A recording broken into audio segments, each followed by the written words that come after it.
waaw xam nga bu kenn nekkul candidat kooku woo defin amagul tur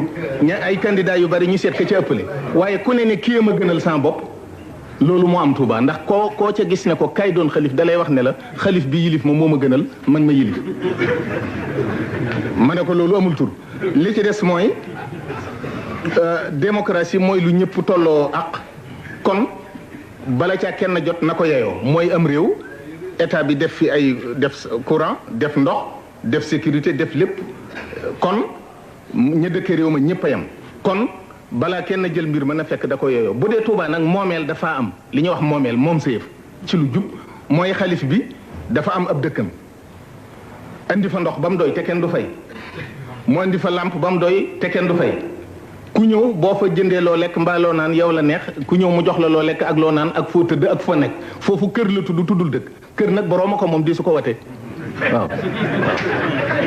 ma ne ko kon ci wàllu yaari wàllu yooyu moo waral